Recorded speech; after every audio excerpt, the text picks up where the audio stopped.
આગળ વધીએ તો ગુજરાત માધ્યમિક અને ઉચ્ચતર માધ્યમિક શિક્ષણ બોર્ડ દ્વારા વહેલું પરિણામ જાહેર કરવાની તૈયારીઓ આરંભવામાં આવી છે। તેથી ધોરણ 10 અને 12ની બોર્ડની પરીક્ષાના પેપર તપાસવાની કામગીરી શરૂ કરી દેવામાં આવી છે।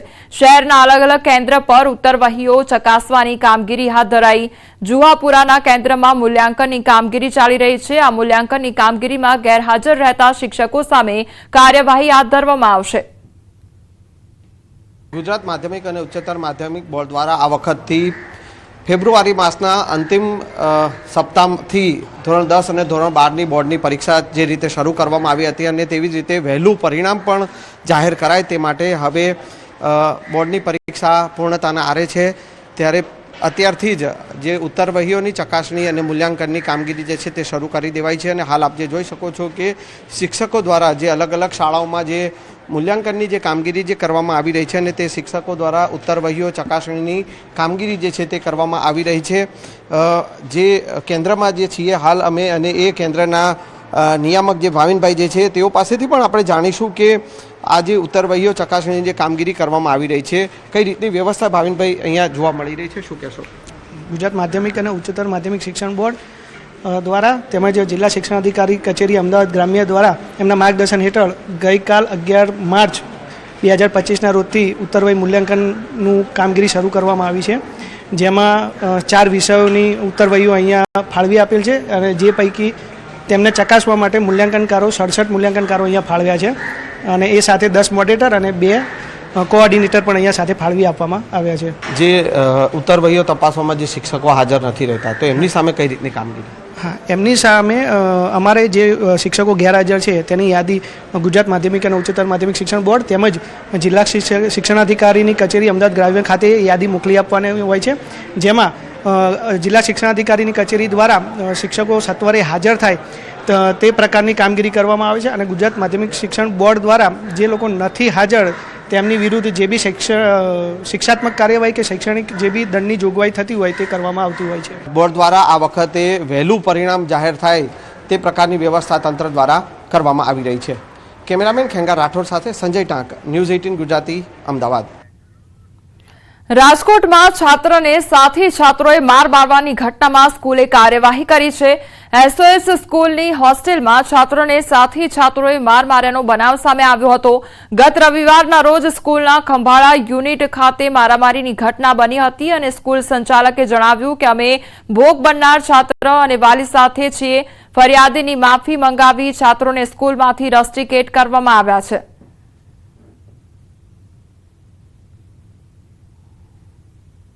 સમાધાન માટે બોલાવેલા અમે અને સ્કૂલે જે વિદ્યાર્થીઓ મારવામાં હતા એને રસ્ટિકેટ કર્યા, એની પાસેથી માફીપત્ર લખાવી લીધું, વાલીઓને પણ કડક સૂચના આપી અને હજી શિક્ષાત્મક પગલાં સ્કૂલ લેશે।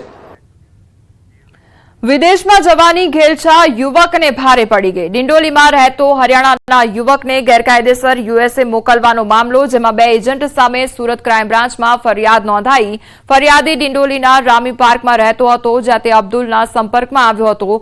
અબ્દુલ પોતે યુએસએ મોકલવાનું એજન્ટનું કામ કરતા હોવાનું ફરિયાદીને જણાવ્યું અને 35 લાખમાં યુએસએ સેટ કરી આપવાનું નક્કી થયું। ફરિયાદીને 6 ઓગસ્ટ 2024ના રોજ અબ્દુલે મુંબઈ એરપોર્ટથી ગુયાનાની ટિકિટ કરીને મોકલી આપ્યો અને ત્યારબાદ ફરિયાદીને શંકા જતા પૈસા પરત માંગતા અબ્દુલે વિદેશમાં જાનથી મારી નાખવાની ધમકી આપી। જોકે ગત 16 ફેબ્રુઆરી 2025ના રોજ યુએસએ પોલીસે ફરિયાદીને આર્મી એરોપ્લેનમાં ભારત મોકલી આપ્યો હતો। હાલ સમગ્ર મામલે સુરત ક્રાઇમ બ્રાન્ચે આ તપાસ સુરત એસઓજી પોલીસને સોંપી છે।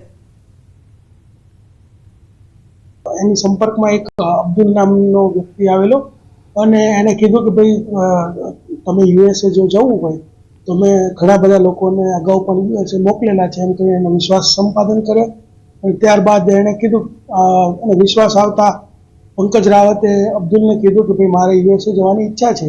ત્યારબાદ તેણે કીધું ભાઈ 35 લાખ રૂપિયાનો ખર્ચો થશે। એટલે જે પંકજ રાવત છે એને પોતાના બચતના 20 લાખ રૂપિયા એને પહેલાં રોકડા આપ્યા અને ત્યારબાદ એને દિલ્હી લઈ ગયો અને ત્યાં બીજા 15 લાખ રૂપિયા લઈ અને 35 લાખ રૂપિયા એણે પહેલા લીધા। અમરેલી પીપાવાવ પોર્ટમાં એનવાયકે વિસ્તારમાં રાત્રિના સમયે સિંહ ઘૂસતા દોડધામ મચી ગઈ। અચાનક સિંહે દેખા દેતા લોકો ગભરાઈ ગયા હતા। જોકે પોર્ટ અને વન વિભાગ ટ્રેકર્સ દ્વારા આ સિંહને દૂર ખસેડવાના પ્રયાસ કરતા સિંહ ત્યાંથી ખસી ગયો। સિંહને દૂર ખસેડતા પોર્ટમાં કામ કરતા લોકોએ રાહતનો શ્વાસ લીધો। સિંહની લટારનો આ વિડીયો સોશિયલ મીડિયા પર વાયરલ થઈ રહ્યો છે। તો સિંહની લટાર મારતા જોવા મળ્યા છે દ્રશ્યો અને તેના કારણે જે આસપાસના લોકો છે તેમાં ભયનો માહોલ જોવા મળ્યો હતો। સુરતમાં ડાયમંડ મંદિરને લઈ જિલ્લા કલેક્ટરની અધ્યક્ષતામાં મળેલી બેઠક અને સકારાત્મક રહી છે। આ બેઠક તો આગામી 5 દિવસમાં કલેક્ટર રાજ્યના મુખ્યમંત્રીને રિપોર્ટ કરશે। કલેક્ટરના રિપોર્ટ બાદ સરકાર દ્વારા રત્ન કલાકારોના પ્રશ્નો મુદ્દે મહત્વપૂર્ણ નિર્ણય લેવાશે। કલેક્ટરની બેઠક ડાયમંડ ઉદ્યોગના અગ્રણી ડાયમંડ વર્કર યુનિયન સાથે યોજાઈ હતી। 1.5 કલાક ચાલેલી બેઠકમાં વિવિધ મુદ્દાઓ પર ચર્ચા થઈ હતી। મુખ્યમંત્રી શ્રી ભૂપેન્દ્રભાઈ પટેલને આવેદન પત્ર આપવા માટે ગયા હતા। ગુજરાતી કહેવત મુજબ માં પણ માગ્યા વગર પીરસતી નથી, આવો ભાવાર્થ ગઈકાલે મૃદત સીએમ એવા ભૂપેન્દ્રભાઈ પટેલે અમને કીધું કે અત્યાર સુધી કેમ કોઈ ન આવ્યું મારી આગળ। રત્ન કલાકારોની સંવેદના ને ઓળખે છે સરકાર, રત્ન કલાકારોની સંવેદનશીલ છે, તો સરકાર કાંઈ ને કાંઈ રત્ન કલાકારો માટે આપશે એવી આશા છે। કારણ કે મુખ્યમંત્રી દ્વારા આ બધું કહેવામાં આવ્યું છે, તો આ કલેક્ટરના સ્થાને ઇતિહાસની અંદર પહેલી વાર બેઠક કરવામાં આવે છે, તો આશા છે કે કાંઈક તો આવશે જ। તો સુરતમાં ડાયમંડ ઉદ્યોગમાં મંદીને લઈને મુખ્યમંત્રીને રજૂઆત કરવામાં આવી। ડાયમંડ ઉદ્યોગના અગ્રણી દિનેશ નાવડિયા મુખ્યમંત્રીને મળ્યા। રત્ન કલાકારોને સહાય આપવા એસોસિએશને કરી રજૂઆત। હીરામાં મંદીને લઈ કલેક્ટરની અધ્યક્ષતામાં બેઠકનું આયોજન અને રજૂઆતો બાદ પણ સહાય ન કરતા 30 માર્ચે ડાયમંડ ઉદ્યોગ બંધ રાખવાનો નિર્ણય કરવામાં આવ્યો છે। અગાઉ અનેક વખત રત્ન કલાકારોએ કલેક્ટરને આવેદનપત્ર આપ્યું છે। મંદીના કારણે અનેક રત્ન કલાકારોએ આપઘાત પણ કર્યો છે। 2 દિવસની અંદર આપણે ફરી મીટિંગ બોલાવશું ને ત્યાં સુધીમાં કયા પ્રકારની તમારી જે કઈ માંગણીઓ છે, માંગણીઓની અંદર રત્ન કલાકારો માટે કલ્યાણ બોર્ડની રચના કરવી, વ્યવસાય વેરો નાબૂદ કરવો, આર્થિક પેકેજ ડિક્લેર કરવું અને બાળકોની શૈક્ષણિક ફી, આરોગ્ય ફી અથવા મકાનના હપ્તાઓ ચડી ગયા હોય એ માટે કઈ રીતના સરકાર મદદરૂપ થાય। વડોદરાના પાદરામાં કેનાલમાં ગાબડું પડવાની ઘટના બની અને ચોકારી ગામે કેનાલમાં ગાબડું પડ્યું તો ગાબડું પડતા ખેતરોમાં પાણી ઘૂસી ગયા હતા। ખેડૂતોના પાકને નુકસાનની ભીતિ સેવાઈ, કેટલાક ઘરોમાં પણ પાણી ફરી વળ્યા હતા।